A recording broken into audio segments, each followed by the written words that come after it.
மனு ஆபரேஷன் சிந்தூர் தொடர்பாக பேட்டிகள் அளித்த கர்னல் சோஃபியா குரேஷி தொடர்பாக மத்திய பிரதேச மாநிலத்தின் பாரதிய ஜனதா கட்சியைச் சேர்ந்த அமைச்சர் விஜய் ஷா சர்ச்சைக்குரிய வகையில் கருத்து தெரிவித்திருந்தார். பாகிஸ்தானின் சகோதரிகளை வைத்தே அவர்களுக்கு பதிலடி கொடுக்க வைத்தோம் என்ற துணியில் அவர் தெரிவித்த கருத்து நாடு முழுவதும் சர்ச்சையானது. இது மத்திய பிரதேச மாநில உயர்நீதிமன்றமே இந்த வழக்கை தாமாகவே முன்வந்து எடுத்து வழக்கு பதிவு செய்ய சொன்னது. ஆனால் அந்த வழக்கில் குறிப்பிட்ட கருத்து மற்றும் அமைச்சர் பேசியது தொடர்பான விவரங்கள் சரியாக இல்லாத சூழ்நிலையில் உயர்நீதிமன்ற வழக்கை தாமாகவே முன்வந்து எடுத்ததை எதிர்த்து உச்சநீதிமன்றத்தில் விஜய் ஷா தரப்பில் அமைச்சர் விஜய் ஷா தரப்பில் மனு தாக்கல் செய்யப்பட்டது. இந்த மனுவை அவசர வழக்காக விசாரிக்க வேண்டும் என்றும் கோரப்பட்டது. இந்த வழக்கை விசாரித்த உச்சநீதிமன்ற நீதிபதிகள் அமைச்சராக இருக்கும் ஒருவர் பொறுப்பற்ற முறையில் இவ்வாறு பேசலாமா என்று கண்டனம் தெரிவித்திருக்கிறது.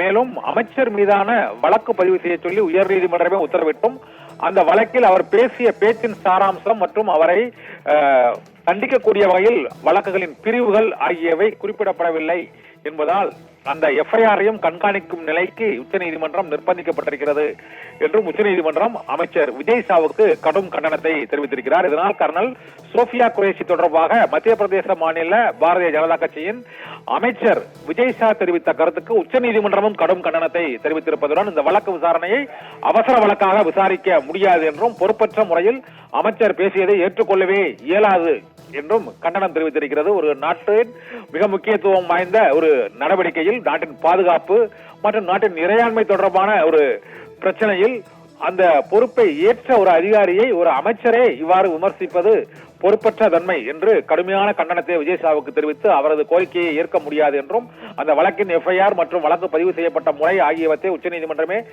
கண்காணிக்கும் என்றும் இந்த வழக்கு விசாரணை நாளைக்கு ஒத்திவைக்கப்படுவதாகவும் உச்சநீதிமன்றம் இந்த முக்கியத்துவம் வாய்ந்த இந்த பிரச்சனையில் உச்சநீதிமன்றம் கடும் கண்டனத்தை தெரிவித்து உத்தரவு பிறப்பித்திருக்கிறது. பானு.